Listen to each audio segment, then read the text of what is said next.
They say when a baby is born, so is a mother. But while you are there to help your baby grow into the person he or she is meant to be, who is there to help you? Many women feel lost and alone when they become mothers, wondering, who am I now?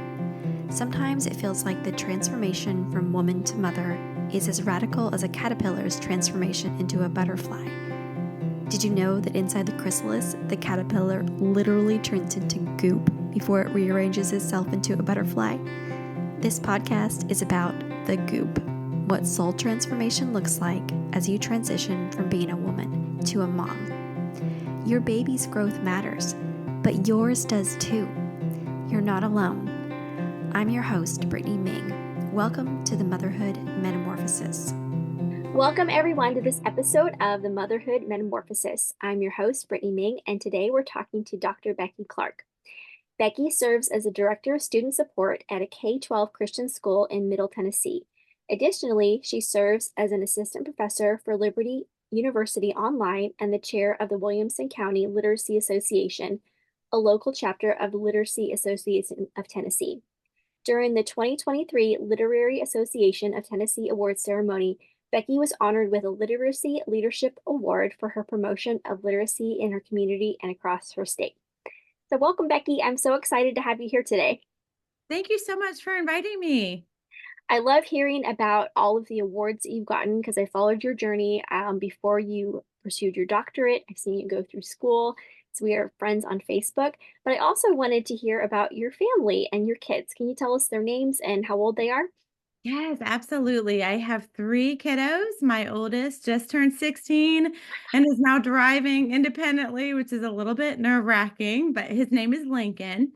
Next, we have Micah, and he's 14-year-old freshman in high school this year. So he's starting his high school journey. And my youngest daughter is Noel, and she's about to turn 12 next year, or next month, excuse me. I cannot believe that. When I think of her, I still think of her as being like itty bitty. So we're going to talk today about your daughter, Noel. She is 12 now, but she has a pretty unique story. And I just love you to share about when she was little and the challenges that you guys went through with her. Yeah, thank you so much for asking me to share her story. I love sharing her story. And as a woman of faith, I love sharing how God brought me, particularly as a mom, but our entire family through her journey with childhood leukemia. So I'll give you a brief sort of background on what happened. I know you followed our story, but for those who haven't, Noelle was 3 years old when she began looking pale and had bruises on her skin. And so we took her to the pediatrician and, they looked at her and said, it could be the flu. She has a little bit of a fever. Just keep an eye on it. We went home, and later, that fever went away. But a couple of weeks later, her preschool teacher was asking about, are you noticing these bruises? And we were asking preschool, are you noticing these bruises? And we went on vacation to the beach. And while we were there, she hit her head and it just swelled into just a goose egg on her head. And my husband and I looked at each other and said, when we get home, we're going to have to look into this. Why is she bruising? There's got to be more to it than that. And on the way home, she actually spiked a fever. And I was due to go out of town because my sister was having her first baby. And I was throwing a big baby shower. And I said, okay, when we get back, they said, keep an eye on the fever. And when I get back, we'll take her to the pediatrician. Well, the next day, my husband called me very concerned, and he said, she's lethargic. She's not drinking very much. She looks pale. This fever is not getting better. And I knew it was serious when he loaded up Noelle, then 3, and my 5 and 7-year-old into the van and took all 3 of them to the pediatrician by himself. I thought, oh, wow. Okay. He's really concerned. And while they were there, they pricked her finger, and it bleeding would not stop. And they ran some tests and said, yes, she does. We do see an infection, but there's more to that. You need to go immediately to the University of Virginia Children's Hospital. The emergency department is expecting you. We've already called. And at this point, he said, can we go get a bag? They said, no, go straight there. So we loaded the 3 kids in the car, and we lived about an hour away from UVA and drove there. And he was on the phone with me, but would tell me nothing. He didn't want me in a panic, but I was 3 hours away. And he said, just get in the car and drive and meet us at the hospital.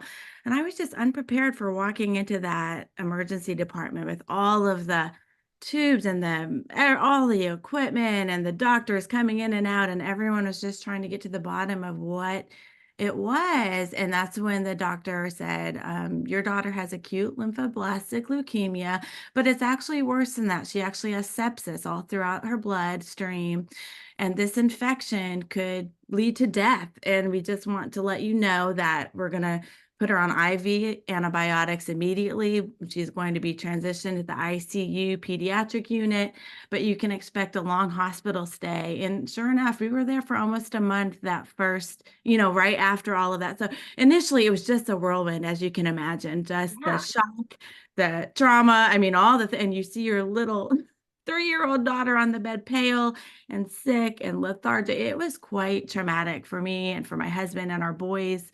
They were young enough that it didn't hit them as much. They didn't process the severity of what was happening. But yeah, that was the beginning of our journey through treatment and walking with her through that journey.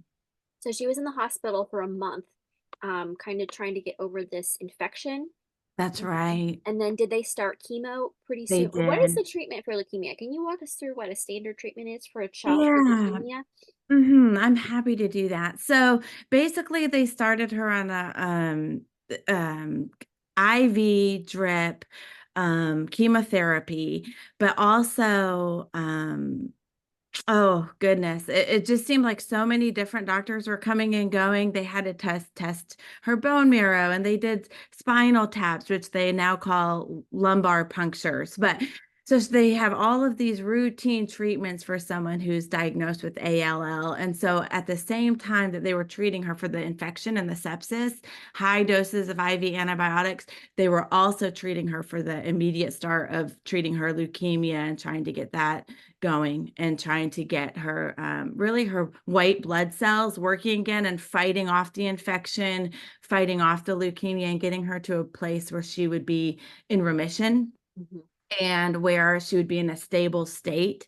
And after a month of those treatments, we still went home with IV. They put a port in. She had surgery and had a port because of all the veins and trying to put it in her veins. It just made sense for them to put a port in where they could access her bloodstream, and get everything flowing through her system. So initially I feel like it was every week or maybe daily at first and then weekly. And then as you go on through the treatment, it becomes monthly. After a year, they declared her in remission, but she had to finish her treatment plan a full another year of monthly treatments before they moved to every 6 months. So then for the next 3 years, I feel like it was like every 6 months you went in and they checked her blood and made sure she was still in remission. And now she still goes back yearly to the Vanderbilt. Now that we live in Middle Tennessee, we moved from the University of Virginia Children's Hospital to the Vanderbilt Children's Hospital here in Nashville. And she still goes to the Vanderbilt University Survivor Clinic yearly. And she will do that until she's 18, where they just check and see how her recovery is going, ensure that she's still in remission. They check her bone density, all of these different tests still once a year, just to make sure that she's continuing to be stable and healthy and thriving. So, Yeah. So in that year that she was 3, when you were just going through this super intense time medically, how do you feel like your life as a mom changed that year when you look back at it? oh my goodness, when I look back, so much of it tends to be a blur, right? So I was looking back at my journals in preparation for this talk today so I could get in touch with those really valid, real, raw emotions from that time period. And really, it's life altering when you're told your child has a life-threatening disease. Um, your world stops. And at that time, I was a mom of a 3, 5, and 7-year-old. I was in the middle of getting my doctorate degree, in the middle of my coursework for that, moving into my dissertation phase of that process. I was working full time as a fourth grade teacher. And so all of these things, you just think you have your life planned out. And I know, I'm moving here, doing this, everything's moving fluidly in this direction. And then suddenly a stopper is placed in your plans, and the Lord says, no, I've got a different path that you're called to walk. And I look back on that time and I think, oh my goodness, we would not have made it through that season, especially that year when she was 3, without so many beautiful relationships and sacrificial friendships and family members who gave of their money and their time and their energies to support our family through that. And as a mom, you want to take care of the needs of all of your kids, right? But that year, my focus was so heavily on Noel that I worried about my boys not getting the attention they needed and deserved. But yet people stepped in, and I was working at a school 45 minutes from our house, and people stepped in to drive them to school. I had a kindergarten and first grader at the time, and they drove my boys to school and home every day. And I look at our air conditioning went out. It was the summertime and we came home, and someone donated an air conditioning unit to us, and we had air and meals. And my daughter was in preschool at the time, and her friends from class, all these cards flooded in, and we had just a sea of cards and balloons and stuffed animals posted all over her room. And you wonder what she remembers from that and what she's walked away from with that. But then in class, she's in 6th grade now, and she just wrote a narrative. Oh, it's gonna make me cry. Her English teacher asked them to share about something.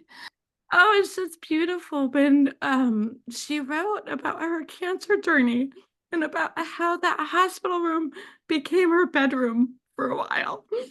But it felt like a bedroom to her. And so that wouldn't have been possible with all of that warmth that came into that room That from love, like tangible love that was in there, like from the balloons and the animals and things like that. That's so beautiful. I love that. I love that she remembers that. That's what stuck with her. Yes, those are the memories, not the needle pokes and the pain and we called it the sleepy room that they had to go put her under to do all of those procedures. And she doesn't dwell on that. She dwells about how God made her different. She said that in her passage, and her teacher said, I was just crying reading this, like from the eyes of a 12-year-old girl looking back on her journey. It was a really beautiful thing. So as you're talking, I'm remembering this quote that I've been reading this book called The Body Keeps Score. Have you heard of that book? I have not. It's one that I hear people talk about. It's by Bessel A. Vanderkolk, and there is a quote that I actually copied out, and I have it like on my computer, and I wanted to read it because it just reminds me of what you're talking about. And it says, being able to feel safe with other people is probably the single most important aspect of mental health. Safe connections are fundamental to meaningful and satisfying lives. Social support is the most powerful protection against becoming overwhelmed by stress and trauma. Social support is not merely being in the presence of others. The critical issue is reciprocity, being truly heard and seen by the people around us, feeling that we are held in someone else's mind and heart. For our physiology to calm down, heal, and grow, we need a visceral feeling of safety. And Oh, I'm just hearing like what you're saying is that that traumatic experience, you guys were held like physically and in people's minds and hearts through support like during that time, like people held you up. And I'm hearing like Noelle narrating her own story. She's not remembering being overwhelmed. She's remembering that the hospital room was like her bedroom, you yes. know? That is And beautiful. I just love that idea because I think that there's pain all around us. Like there's stories of pain and people go through hard times and suffering. And so many times we wonder, what can we do? Sometimes we even feel overwhelmed watching other people go through hard times. But I think that, I mean, this book is written by a scientist. Like he is Mhm. studying this type of thing, what the effect on trauma, on the body, on the mind, on people's Yeah. development and growth. And this man saying being truly heard and seen by people around us is the most powerful protection against becoming overwhelmed by stress and trauma. And so I Yeah. think your story actually shows that in detail because you're saying these people drove my kids to school. They made sure we had a cool home. by giving us this air conditioner. They filled my daughter's room with balloons and animals and these things, and those things carried you through. Like that was that tangible love. And Yeah. people were showing like through their faith and through their hope for you. Absolutely. That's the very real way that in our lives we saw the hands and feet of Christ Mhm. through people around us. And it doesn't have to be a lot. The most meaningful things is that random text you got when you thought, I'm at my breaking point. I don't know how I'm going to take another step in front of put one foot in front of the other and keep moving. And that's when suddenly you would get a text, or I would hear my phone would ring, or I would literally one day I opened my front door and there was just a little bottle of Coke. They used to put names on the Coke bottles and it said Noel. Just Oh, someone thought of my daughter and got her this Coke bottle, just left it on my front porch. It's like those little moments mean so much. Absolutely. When you're going through such hard times. hmm. Yes. And I think it's powerful because that tangible love, even though it's small, when we enter into somebody else's life, it it helps them realize they can keep going for like even 5 more minutes. Because you Yeah. said like when I felt like I was gonna fall apart and I got that one text. So I Yeah. don't know. I maybe if somebody's listening to this and they think I can't do anything for my friend, or I don't know what to say to my sister, or I don't know what to do, for my dad, or like whatever, whoever is going through a hard time, maybe just like a small thing is worth it. And it helps that person keep going. Just saying, I'm thinking about you, or I love you, or I am sending you a gift card so you can buy dinner tonight. Whatever it you can do, I think those things add up because I think sometimes we give up as humans because we think, well, I can't, there's nothing else I can do. I can't do anything for them. And let me tell you, my mother-in-law was just an angel on earth to us. She passed away now a couple of years ago, but she made my boys feel seen and loved in a time when I didn't have the capacity or the energy. And there were a couple of instances I remember where she just showed up at my house and cleaned my house and took the boys to the park. And then she let me take them out on mommy Sundays. And we went to the water park. And I remember playing and splashing around while she was home caring for Noel so I could spend time with the boys. And another time, she came and stayed with them. And one time, Noel's fever spiked, and they had to readmit her into the hospital. And it was over Christmas. It was over Christmas. It was on Christmas. Her fever spiked, and so the boys were off of school. I think she was a year into her journey, or maybe 6 months into her journey at that point. But my mother-in-law came to the hospital, picked up my boys, took them to her house. They lived in Maryland, and took them ice skating, and like they had the best winter vacation. They did not know that mom and Noel were in the hospital, getting treatment and help, and they just had a great vacation. So even just gifts of your time and energy cleaning someone's toilet can mean a whole lot to them when they don't Yeah. have the capacity to do that, right? Yeah. So When you look back at that time and you think, okay, my mother-in-law stepped in, I know you feel grateful. What else do you feel? Do you feel, "Oh, I wish I could have been there more," or do you have like this feeling of acceptance that like I was doing my best, even though I know I couldn't give all of myself to each one of my kids? yeah, I feel like I had to come to a point of acceptance. I think at the time there was a lot of mommy guilt, a lot of struggling and emotional turmoil of I want to give more to different areas of my life, but this area demands my focus. And so that's where that love in tangible ways, the community, the friendships, all of that, you lean on it because you can't physically, mentally, and emotionally do everything you want to do in certain Yeah. seasons of your life. So you have to come to this point of acceptance and say, God has our family walking through this season and this really hard, difficult season of pain for a purpose. And nothing that we're going through is going to be wasted. I can help minister to someone else in their dark season when they're walking through that valley because I've been there. I've sat in the darkness, and I've seen the light of Christ shine on me in those moments of weakness through others. So now I can be that person. So actually Noel and I get to serve as Make-A-Wish ambassadors here in Middle Tennessee for the Make-A-Wish Foundation. I remember the first time I heard the Make-A-Wish Foundation, I thought it was for children who lost their fight to their illness.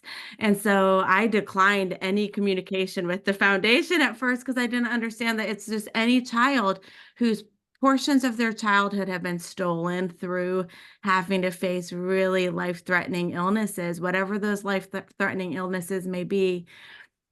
And I know that many children have different outcomes than Noel had, and it breaks my heart. But the fact that there's an organization to then bring joy into a child's life and give them back some of those pieces that they missed because of all of their hospital appointments.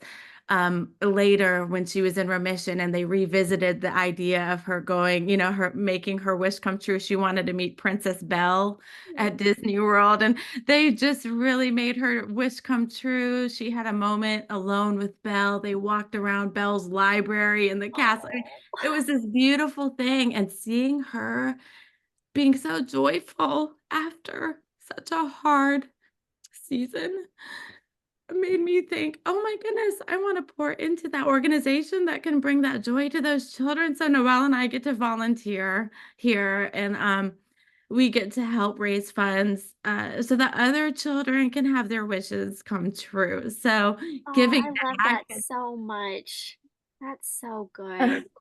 And especially for her too, because she can maybe have a unique way to talk to other kids who maybe are still in that really hard phase, going to Yeah. the hospital a lot, and just her presence of being there can be something that can encourage them.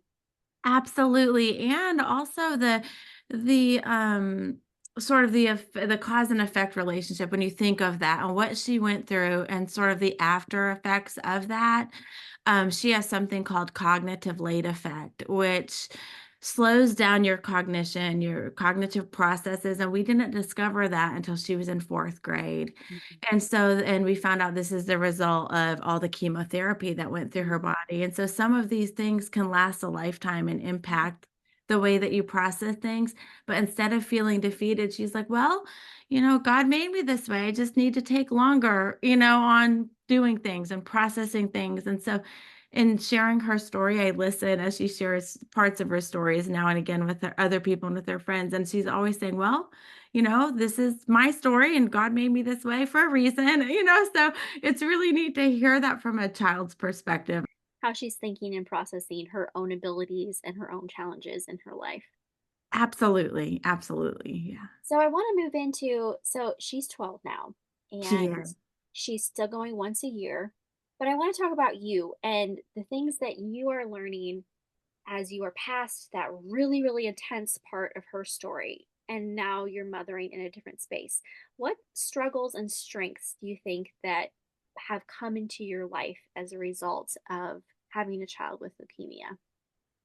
Yeah, I think empathy is one of the big takeaways that maybe I was just unaware of the intense pains that families can go through, even as you hear different people's stories and journeys, and everyone's journey looks so different. But by walking through that as a mom, and helping my family walk through that. I think now when I hear these stories, I just have such a sense of empathy, and I can um, understand and reach out and support moms in a way that I was unable to before that journey. So I think that was one of the big takeaways. I think for me, slowing down and enjoying every moment, right?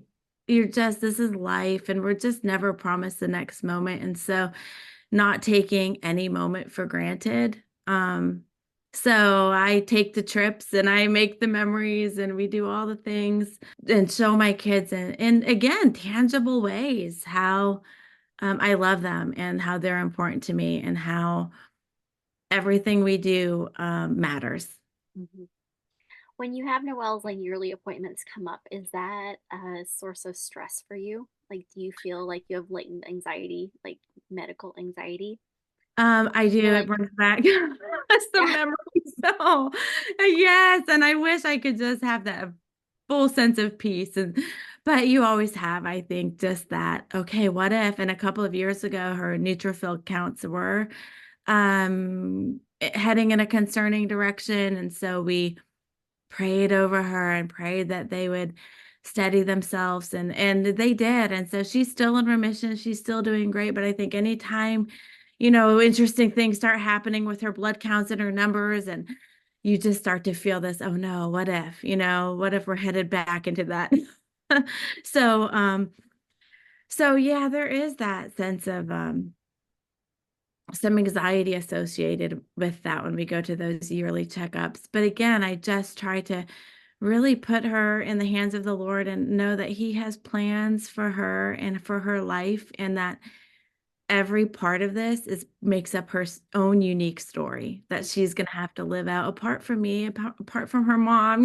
So I've learned my own lessons through this journey, but she's also learning a lot through her own struggles and joys and all of these appointments. So Yeah. yeah. Yeah, it's going to be something that it's not just that happened when I was 3. This is going to Right. be this is part of my story that's going to affect my whole life, as it's affected her, the way she learns, the way she's processing life, the way she interacts with other children, the way she's volunteering, and all these aspects, and the way that you're speaking into her too, because that trauma was part of your life, but you are working through her, like your own stuff, and she's seeing you work through that yourself too. So I think that's so important when moms go through something hard with their kids. I know that I've done this with my own kids, is just acknowledging, this is really hard for me. And I see that you're struggling and I'm also struggling, and we're just doing our best. And this is hard. I've said that to my own kids when we've gone through like deployments, and my husband's been Yeah. gone for like 6 months and they're struggling and I'm Oh, struggling, and we think, yeah. okay, this isn't always going to be like this, but right now it's hard. It's hard. And then we can look back and think, okay, we came through that hard time and Yeah. it's affected us, but we're going to keep moving forward together. So I know that for our family, taking moments to acknowledge that hard part is relationship building, but I think it can be healing too, because you're actually like naming what's hard, Yeah. being sad and grieving over it, but realizing it's not going to last forever. That's absolutely true. There's an end point, right? So, but when you're in the midst of it, it feels like, will this ever end? Right. Is Right. this going to be my life forever? Or I'm sure you had fears too, like, what if she dies?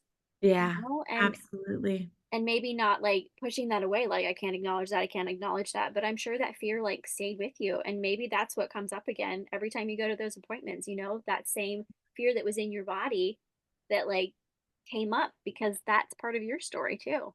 Yeah. Oh, yes. Absolutely.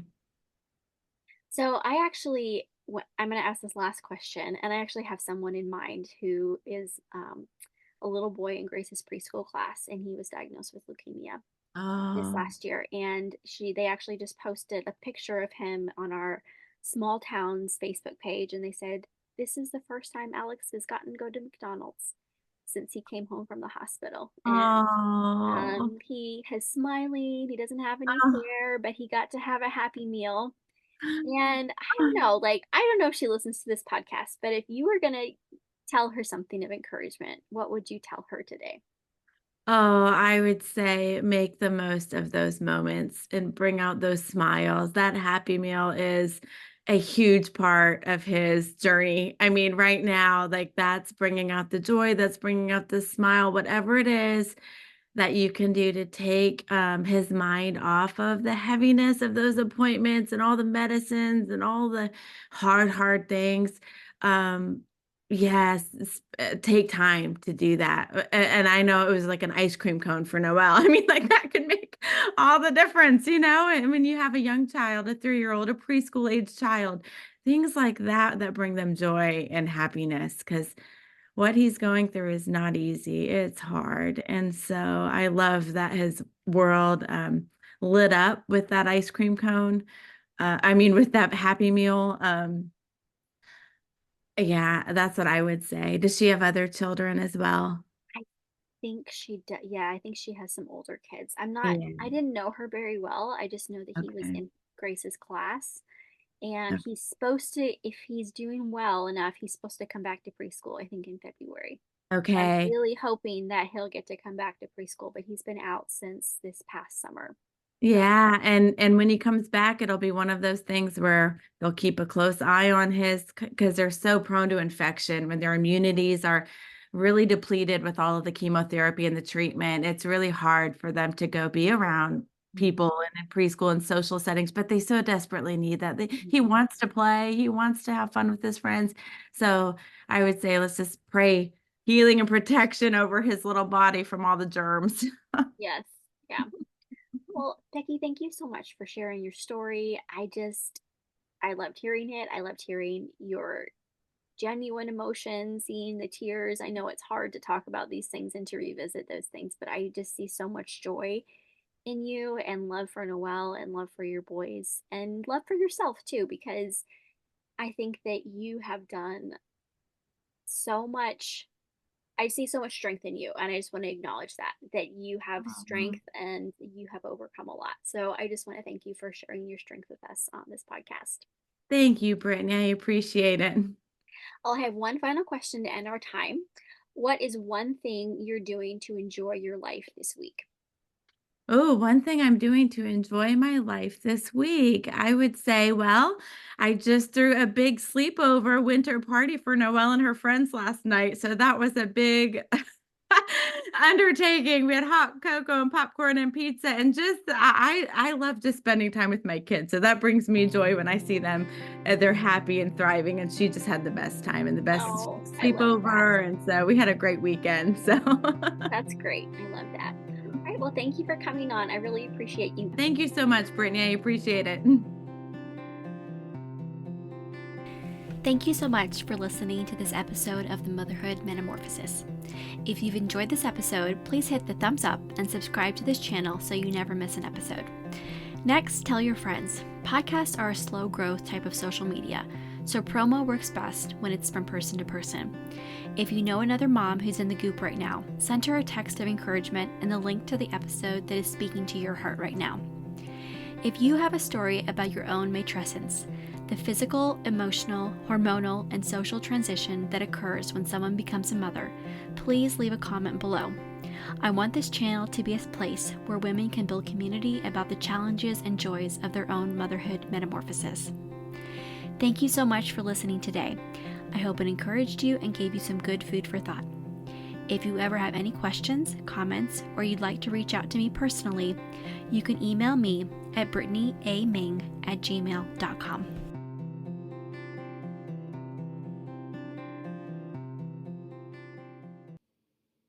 My oldest are 16 too, and so we are working on getting the hours right now for driving, and it's kind of scary. I mean, is it scary for you to be like, my kid is in this huge machine that can kill us all, but Yeah. I'm trying to be encouraging and you're doing a good job. Yes, they make those handles that you can cling to, and I bite my tongue often, but yes, it's quite scary. A new adventure in motherhood that, I haven't previously experienced, but one that all mothers have to go through, and somehow they manage to get through this. I know. I think during the freak out, afterwards where they're like, "Why did you freak out?" and everybody's freaking out, and then I'm like, "You're the first kid I've ever taught to drive. You got to be patient with me, okay?"